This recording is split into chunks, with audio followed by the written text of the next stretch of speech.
Dajjal haqidagi masala juda g'alati va murakkab bo'lib, uning o'zi kelmaguniga qadar aniq bo'lmaydi. Chunki quyidagi hikoya insonlarni Dajjal aslida kimligi va uning qanday qudratlarga ega ekanligi haqida ko'plab savollar berishga undaydi. U odammi yoki boshqa mavjudotmi? Hozir tirikmi yoki o'lganmi? Bularning barchasi noma'lumdir.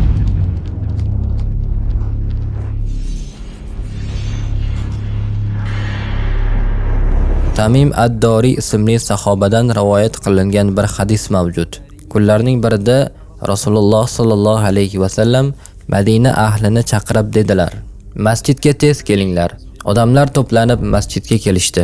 Rasululloh sallallohu alayhi va sallam qo'llarida tayoq bilan turib, odamlarga xitob qiladigan paytlarida doim biroz yuqoriroq tosh yoki shunga o'xshash joyga ko'tarilar edilar. Rasululloh sallallohu alayhi va sallam ulardan so'radilar: "Sizlarni nima uchun bu yerga yig'ganimni bilasizlarmi?" Odamlar Alloh va Rasuli yaxshiroq biladi deyishdi. Namoz yoki boshqa bir ibodat vaqti emasdi. Rasululloh dedilar: "Men sizlarni ayni paytda biror xushxabar yoki sizni qo'rqitadigan xabar sabab chaqirmadim. Ammo mana bu odam Tamim ad-Dori menga shunday voqeani aytdiki, men ilgari hamisha sizlarga shu haqida aytib kelgan edim."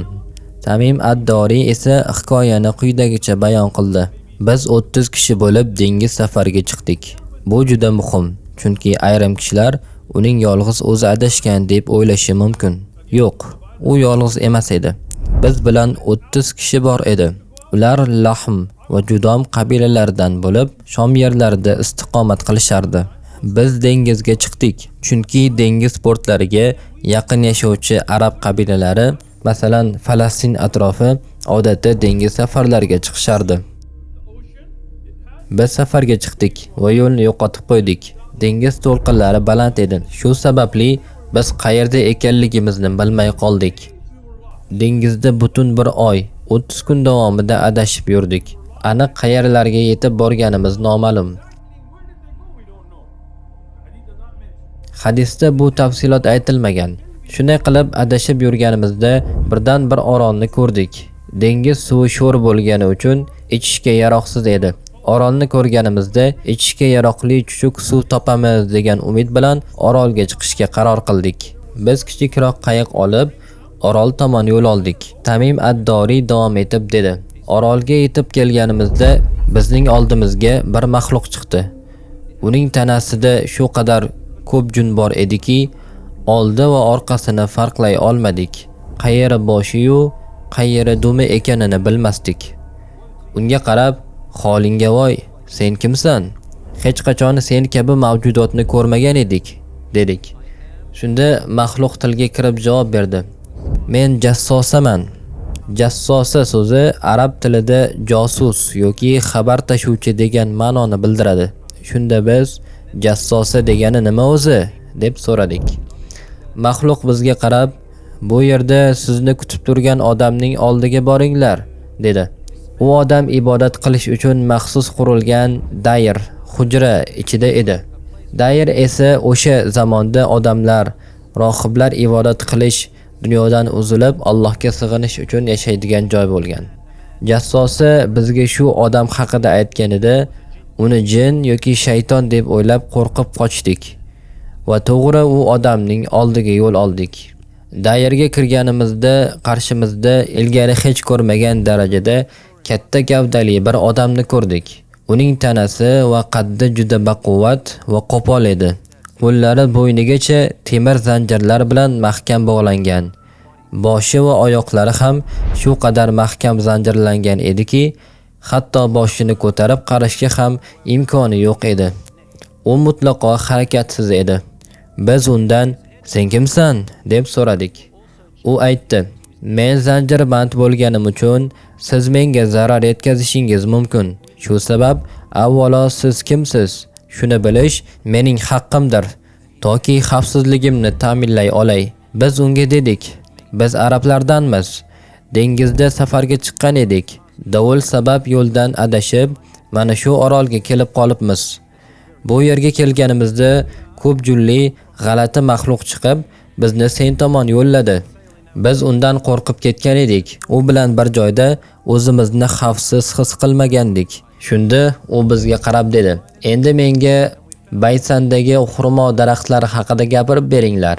Baysan Iordaniyadagi bir shahar bo'lib, u yerdagi xurmo daraxtlari haqida savol bermoqda edi. Biz undan Baysan haqida nima bilmoqchisan? Aniqroq aytgin, deb so'radik. U dedi: "Men sizdan shuni so'rayapman. Baysanda xurmo daraxtlari ko'pmi? Ular meva beradimi?" Biz aytdik: "Ha, Baysanda xurmo daraxtlari juda ko'p. Xurmolari ham boshqa joylardan ko'ra mo'l va serhosil." Shunda u: "Tez orada Baysandagi xurmo daraxtlari kamayadi. Hatto ular endi meva bermay qo'yadi", dedi. Haqiqatan ham hozirgi kunda Iordaniyada, xususan Baysan shahrida xurmolar juda oz qolgan. Ilgari bu yer xurmo daraxtlariga boy edi. Bu hadis haqida gapirganda Pokistonda bir shayxdan ta'lim olayotganimda u aytdi: "Men o'sha hududning odamlari bilan uchrashdim va bu holatni internet orqali ham tekshirib ko'rdim. Tarixda xurmo daraxtlari juda ko'p bo'lgan bu hududda bugungi kunda ular yo'q bo'lib ketgan va meva ham bermayapti."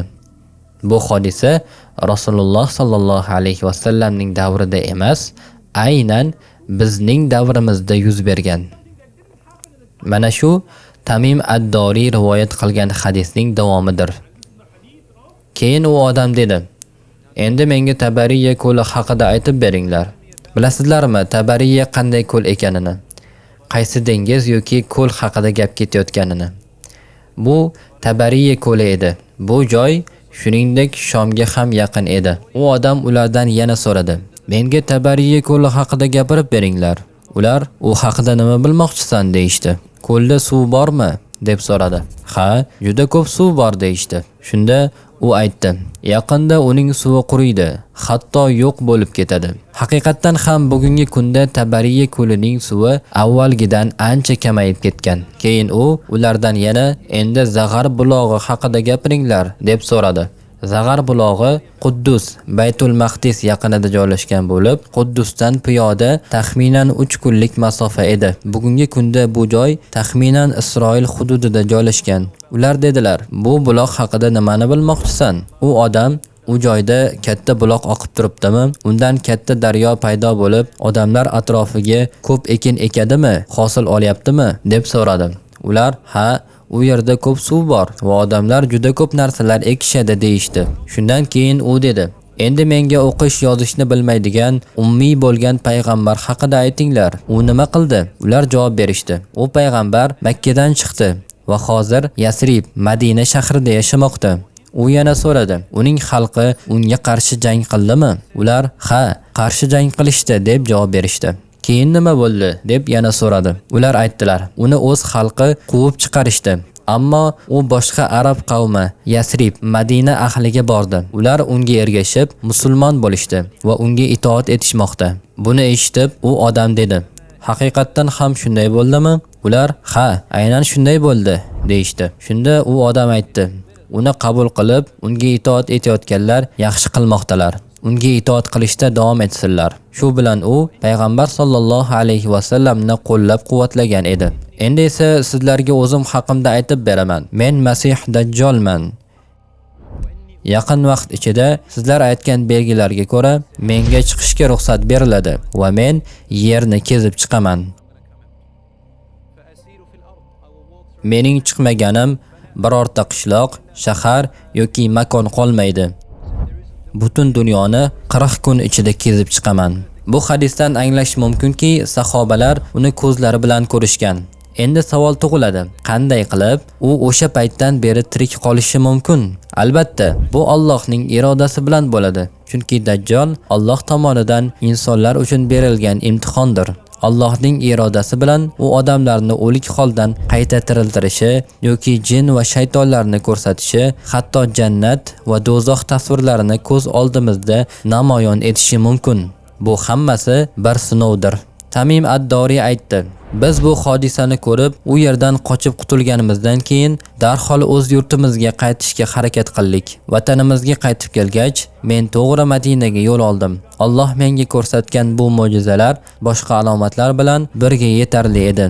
Bu kishi haqiqatda Allohning payg'ambari ekaniga amin bo'ldim. Madinaga o'zim bilan yana 10 kishini olib bordim va biz hammamiz islomni qabul qildik.